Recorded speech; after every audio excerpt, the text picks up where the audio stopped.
modules in this course. So today we are going to talk about how to make ideas stick. So I think the common point between these four modules is how to improve on your presentations. And the reasons why I'm going to particularly stress on these points today is because you can be the best interaction designer in the world, but if you are unable to communicate effectively your work to your stakeholders, then you're not going to go very far. Okay? And so it's very, very important to learn like a few tricks, a few techniques on how to best deliver and communicate designs to others. Okay? So the first point that I want to make is on how to make ideas more interesting and memorable to others. So if we just read this statement, I'll give you like a few minutes to read it. A few seconds actually.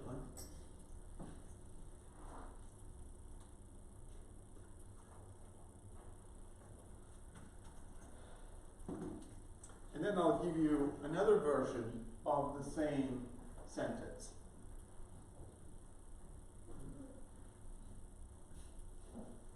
Now, which of the two actually would you remember more? Right.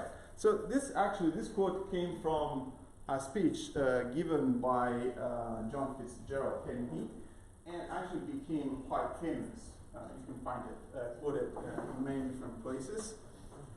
And the reasons why this became quite famous is because obviously the two sentences are comparable because they communicate the same kind of ideas behind. They're about like the same fact, and they can be actually included in the same kind of reports that the Kennedy administration was preparing for the Congress. But the second one was not speaking only to politicians or to policymakers. It was speaking to every American citizen. And so it was actually a sentence or statement that was able to inspire people, okay? Not just to communicate the mere facts of what the Kennedy administration wanted or intended to do in the next few years. And so the goal that we should ask ourselves as interaction designer is how can we communicate our design in a way that actually is inspiring to others? How can we make sure that when we do communicate design, actually the people that are in the room are going to remember one day, 1 week after our presentation? So there are like a few things that we can do in order to get there, right? So, like a few tricks. First principle is simplicity. If you try to communicate many points, most likely people are not going to remember any of those. And we have seen this multiple times in our course that design is all about simplicity, is to simplify things, not going for extensiveness, but going for depth in a sense. And so you probably should start by asking yourself, what is the main core idea that I want to communicate in my presentation?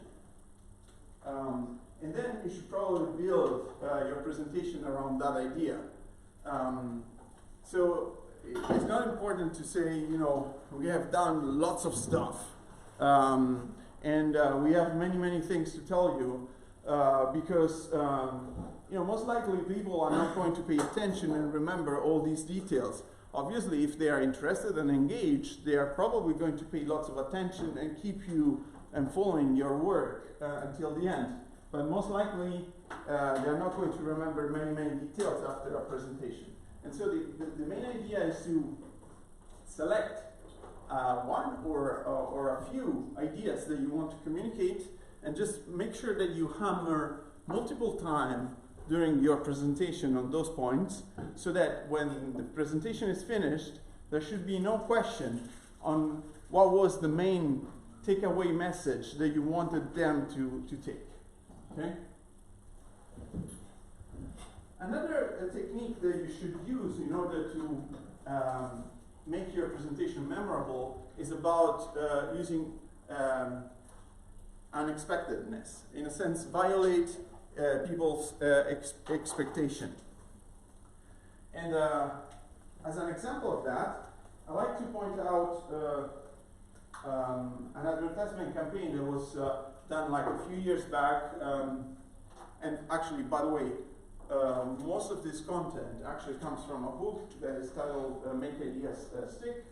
It's also linked at the end of this deck. If you're interested in these topics, I mean, you can have a look at the whole book. And so the examples I'm going to give today actually are taken directly from the book.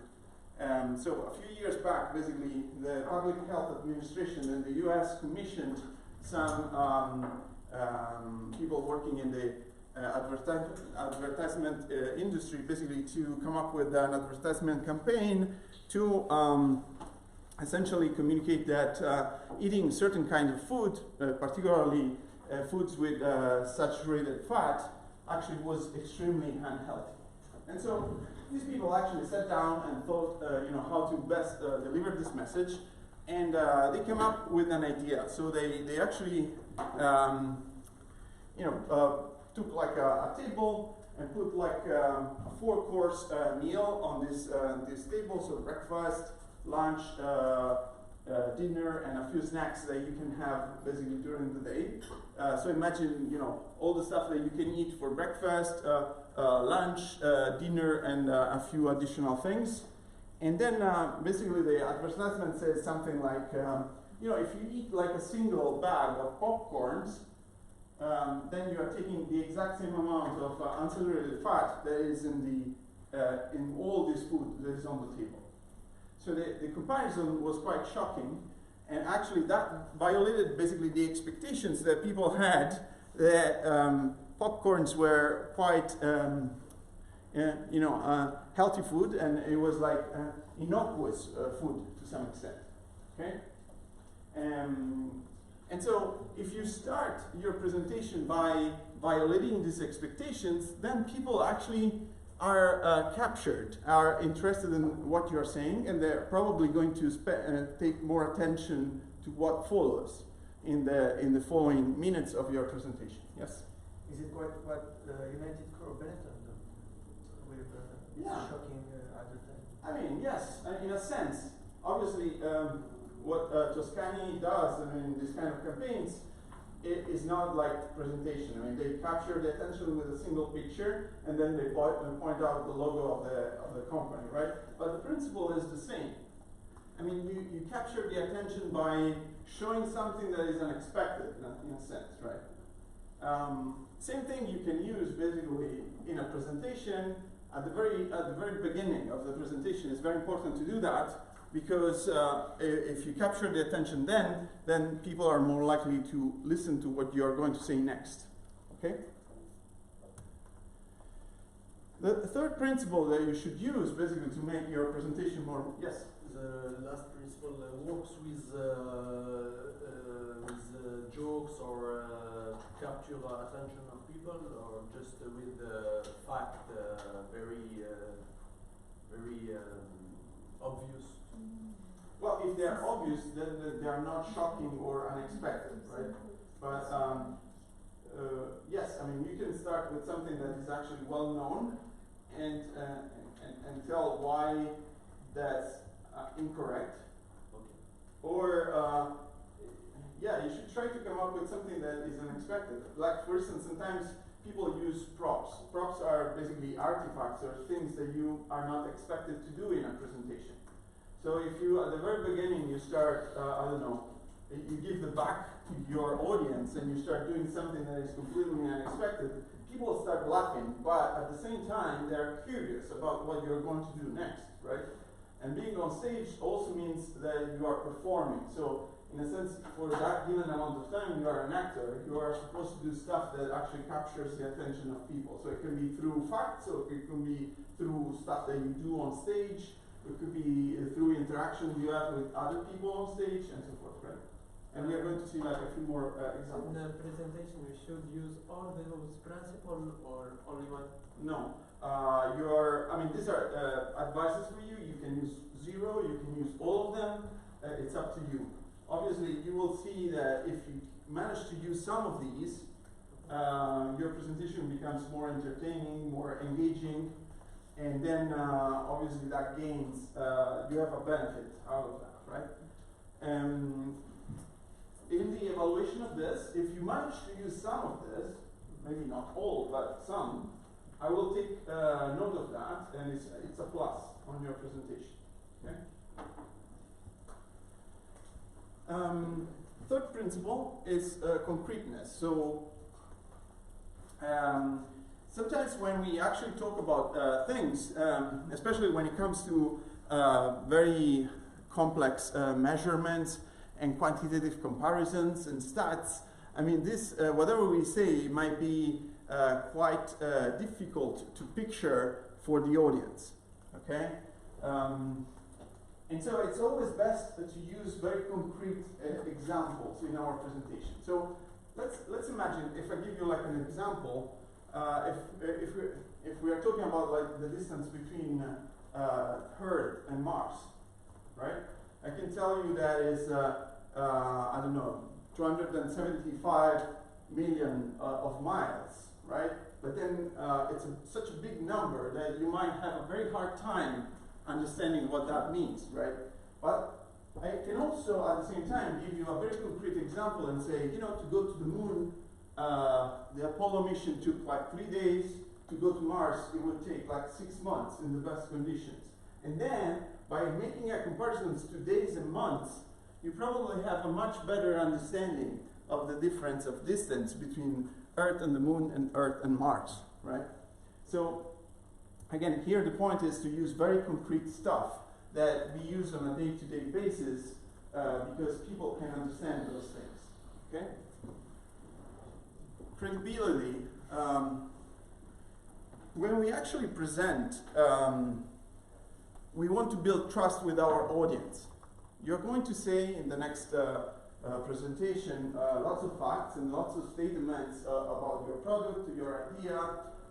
You're going to say stuff like, you know, we tested this and people in our participants actually preferred our app. But we have to, in many cases, trust your word over basically, you know, in order to buy the argument you're making. So it's much better if you can come up with concrete statements that actually increase the credibility of your statement. So I made the examples very often of using quotes or using video snippets precisely because it's better to hear like one of your participants saying, oh, I really like this, rather than you saying, you know, participants like our application, right? We trust much more your participants than you because obviously you need to convince that what you did was correct and was well done, right?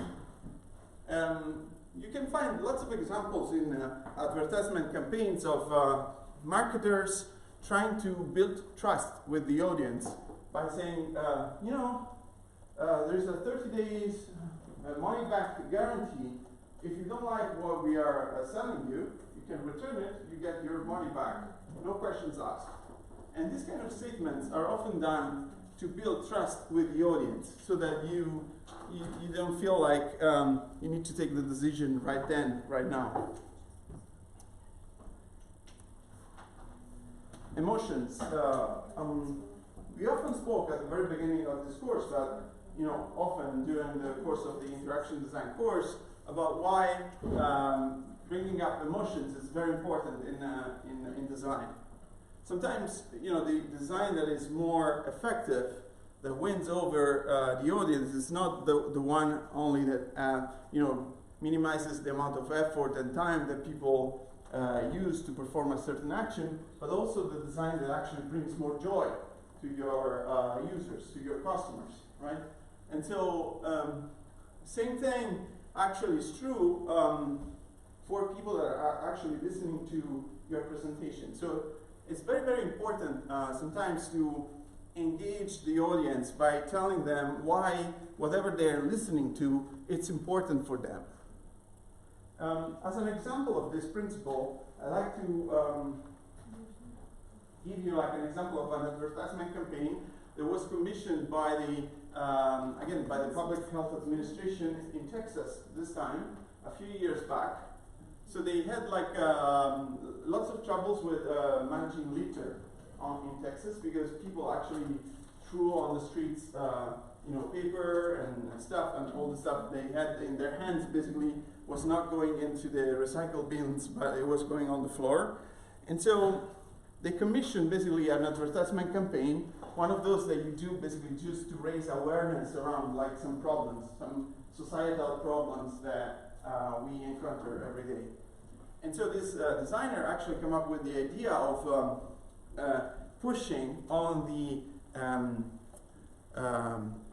the feeling of, on the nationalistic feeling that people have in Texas. So that people actually felt pretty proud of being Texans, in the U.S. And so that he actually merged the idea of being a Texan with the idea of not littering your own country. And so the slogan was, "Don't mess with Texas." And mess actually is a word that in English is often used to describe like a solution that is dirty, right? When you have like lots of stuff on the floor and so forth. And so with this joke of words, basically he made like a campaign that says, don't mess with Texas. So if you're a real Texan, you should not litter your own country, right? And there was this also visual campaign around this, and it was very, very successful, and it reduced like the problem significantly. The next point I want to make is about like stories. People actually, humans in general, I think we have evolved also because of our capacity to tell each other stories, to communicate knowledge using oral language.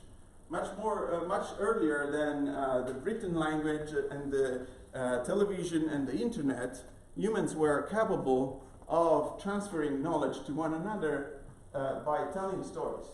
Okay? And so storytelling is a very important fact. We are actually much interested in knowing stories from other people. We relate much more to other people telling us stories rather than just looking at the slide full of numbers and bullet points. And so if you manage to, in your presentation, to convey meaning through stories, that is a very powerful way to convince your audience. And that can be done in many, many ways. You can take examples from your interviews, from people you spoke to, or you can actually craft a story just for the sake of communicating an idea. Okay? So, for instance, if we take one of your projects around like, I don't know, I'm thinking about like the freelancers, you can come up with an example of a freelancer that does something one day and then something doesn't work and he's very frustrated. And so you tell the story of this freelancer, and by telling the story, you actually hook in basically people from the audience and you explain why your project is meaningful. This is just an example. I mean, you don't have to if you don't want to, but I'm just saying that this is a technique that can be used by any group, right? In this example, can we imagine a story? Yeah, you can come up with a story. It doesn't need to be true. I mean, but it has to be based on facts that you observed somehow in your research, right? So you can invent one freelancer character, which might be is very close to one of your persona, and then you tell the story of this guy for one particular point that you want to make. So this is an example of script. Obviously, the whole presentation should be a story, right? You begin with an introduction of your problem, and then you develop your subject, and then you show how you solved the problem. I mean, this is a script because when we tell stories, we have a script, we follow a script, and so it's very, very important to have something very meaningful at the introduction to set the stage of what's going to happen, and then you show the middle act when you detail the problem, and typically then you reach the final act when you resolve the problem. Okay? But obviously, there might be many, many different scripts that you might want to use. So these are like two examples of short paragraphs that were actually written to communicate about like this availability bias. It's a concept that actually was studied at length, basically in behavioral economics. So just have a look at this message one. I'll give you like a few seconds to read it.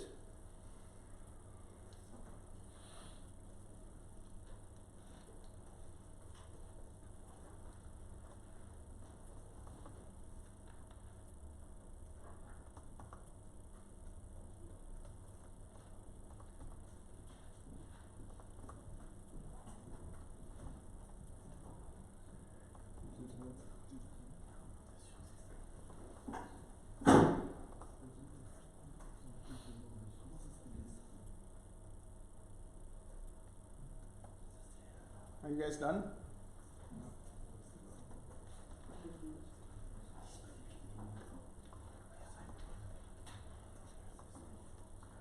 Okay, and now we look at the same kind of content but version 2.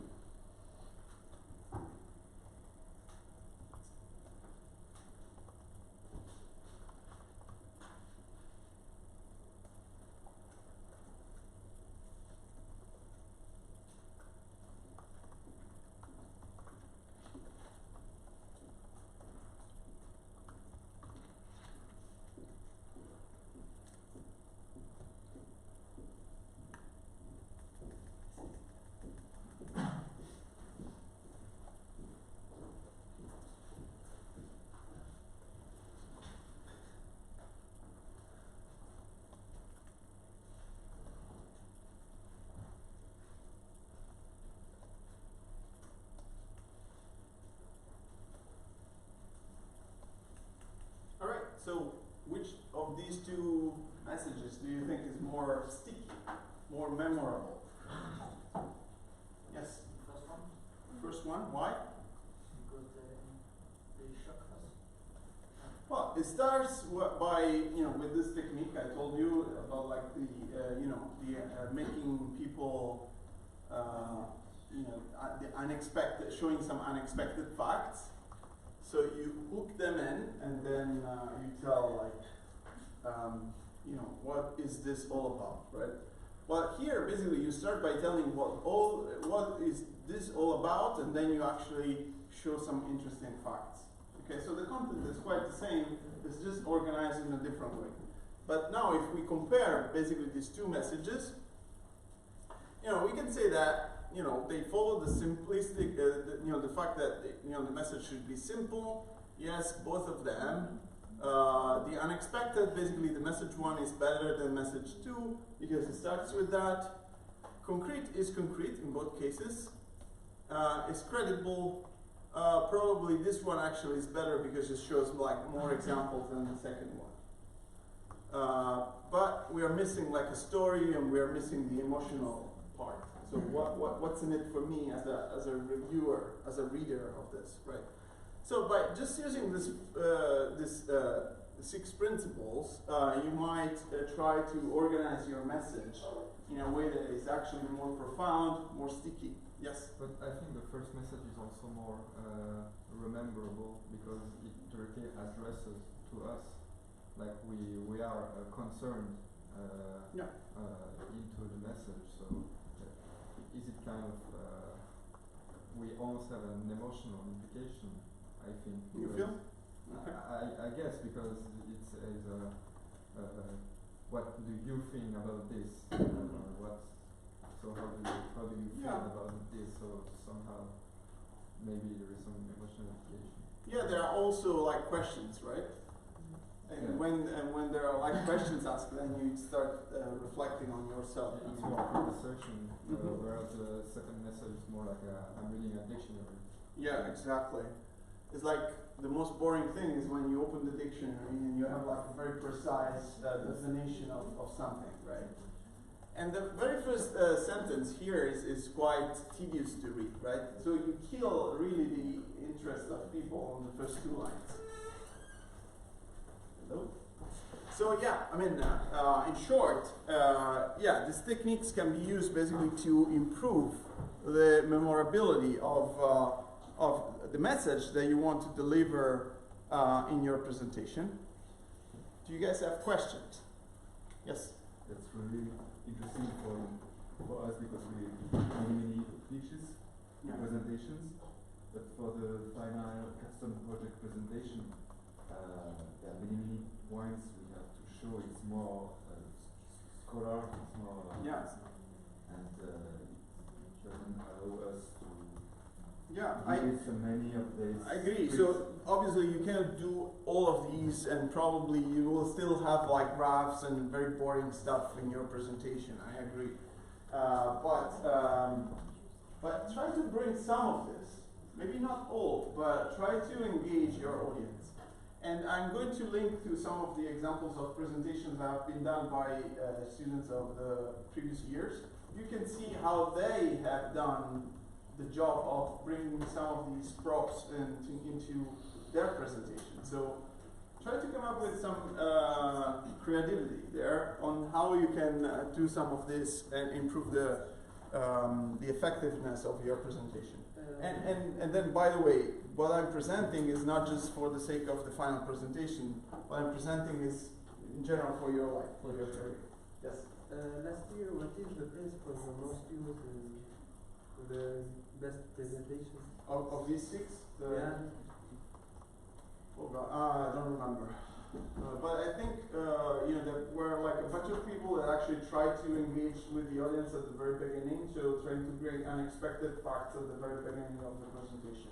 Yeah, but it doesn't work. I mean, it did work. Yeah, because you don't remember, so I think. No, I don't remember which of the six was the most frequent one. Okay. But I do remember that many of them actually did that.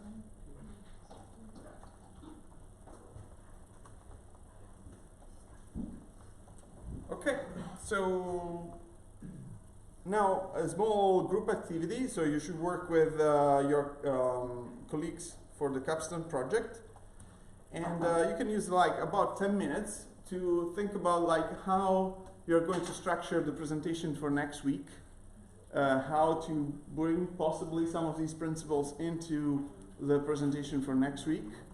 So I guess this is going to be quite useful for that extent. So 10 minutes, go.